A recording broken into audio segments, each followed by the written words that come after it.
നമ്മുടെ ജീവിതത്തിൽ നമ്മളെ സഹായിക്കാനായിട്ട് ദൈവം തന്നെ പറഞ്ഞു വിടുമെന്ന് നമ്മൾ സംസാരിച്ചല്ലോ സാർ. അതിൽ എനിക്ക് ഏറ്റവും ഒത്തിരി ആൾക്കാരുണ്ട്. നമ്മുടെ BSNL നോക്കിയാണെങ്കിൽ Rajendran sir, Kamala madam, Alex sir, Vidya sir, അങ്ങനെ പണിക്കർ സാർ, അങ്ങനെ ഒത്തിരി പേരുണ്ട്. ഇതിലൊക്കെ എടുത്തു പറയേണ്ട ഒരാളുണ്ട്. ശരിക്കും ദൈവം പറഞ്ഞു വിട്ടല്ല, ദൈവം നേരിട്ടിറങ്ങി വന്നാണോ എന്ന് പോലും തോന്നിയ സമയമാണത് എന്നെ സംബന്ധിച്ച്. അദ്ദേഹം മറ്റാരുമല്ല, ബാലഗോവിന്ദൻ എന്ന് പറയുന്ന ഒരു സാറാണ്. അദ്ദേഹം ചീഫ് മാനേജറായിരുന്നു SBTയുടെ SSI ബ്രാഞ്ചിൻ്റെ. അടുത്ത BSNL ഒരു ടെൻഡറിൽ അപ്പിയർ ചെയ്യണമെങ്കിൽ ഒരു 25 ലക്ഷം രൂപയുടെ ടെൻഡറാണ്.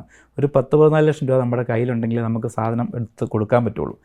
അതിനുവേണ്ടി ഞാൻ ബാങ്കുകളെല്ലാം കയറി നടന്നിട്ടും ഒരു ലോണും തരുന്നില്ല. അച്ഛനാണെങ്കിൽ ഉണ്ടായിരുന്ന വസ്തു മൊത്തം വിറ്റ് ഒന്നുമില്ലാതെ, അദ്ദേഹത്തിന് പേഴ്സില്ല, ബാങ്ക് അക്കൗണ്ടിൽ ഒന്നുമില്ലാതെ ഞങ്ങൾ വാടകയ്ക്ക് താമസിക്കുകയാണ്. ആ സ്റ്റേജിൽ ആരും ലോൺ തരാനില്ല. വളരെ ഇതായിട്ട് എൻ്റെ കൊച്ചച്ഛൻ പറഞ്ഞു, എന്നാൽ കൊച്ചച്ഛൻ്റെ സ്ഥലം തരാമെന്ന് പറഞ്ഞിട്ട് ഞാൻ ഈ ബാങ്കിൽ ചെന്ന് മാനേജറെ കാണുമ്പം അത് ഞങ്ങൾ പോയി കണ്ടു. പക്ഷേ അൺഫോർച്ചുനേറ്റ്ലി അതും സാധ്യതയില്ല. അപ്പം ഞാനത് വളരെ വിഷമിച്ച് ഇങ്ങനെ താഴെ എൻ്റെ 2 കണ്ണും നിറഞ്ഞ് ഇങ്ങനെ നിൽക്കുകയാണ്. അത് വാലുവേറ്ററായിട്ടൊരു നാരായണൻ സാർ ഉണ്ടായിരുന്നു. സാറ് വന്നിട്ട് പറഞ്ഞു, മാനേജറെ ഒന്ന് കയറി കാണ്, എന്തെങ്കിലും ഒരു ഓപ്ഷൻ കാണുമെന്ന് പറഞ്ഞു. ഞാൻ കയറി വളരെ വ്യസനത്തോടെ ഇരിക്കുമ്പോൾ സാർ പറഞ്ഞു, ഷിജു CGTMS എന്നൊരു സ്കീമുണ്ട്, അത് വെച്ചിട്ട് ഞാനൊരു 10 ലക്ഷം രൂപ തരാമെന്ന് പറഞ്ഞു.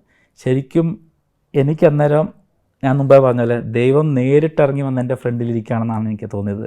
ഇദ്ദേഹം അതിനുശേഷം ട്രാൻസ്ഫറായി പോകുന്ന സമയത്ത് 25 ലക്ഷം രൂപ അന്ന് CGTMSയുടെ മാക്സിമം. അത്രയും പൈസയും നമുക്ക് ഇതാക്കി തന്നു. എന്നിട്ട് എനിക്കൊരു ഉപദേശം തന്നു, ഷിജു എൻ്റെ മകനാണെങ്കിൽ പോലും ചിലപ്പോൾ ഞാനിത് കൊടുക്കണമെന്നില്ല, പക്ഷെ തല മറന്നൊരിക്കലും എണ്ണ തേക്കരുതെന്ന് പറഞ്ഞു. ഇദ്ദേഹം ശരിക്കും ഞങ്ങളുടെ 20th ഇയർ സെലിബ്രേഷന് അദ്ദേഹം റിട്ടയർ ആയിട്ട് 8-10 വർഷമായിട്ടുണ്ടാവും. എന്നിട്ടും ട്രിവാൻഡ്രത്തു നിന്ന് ട്രാവൽ ചെയ്ത് നമ്മുടെ പരിപാടിക്ക് തലേദിവസമേ വന്ന് എൻ്റെ കൂടെ ഉണ്ടായിരുന്നു. ആ സാറിനെ ഈ സമയത്ത് ഞാൻ വളരെ സന്തോഷത്തോടെ ഓർക്കുവാണ്. Thank you sir.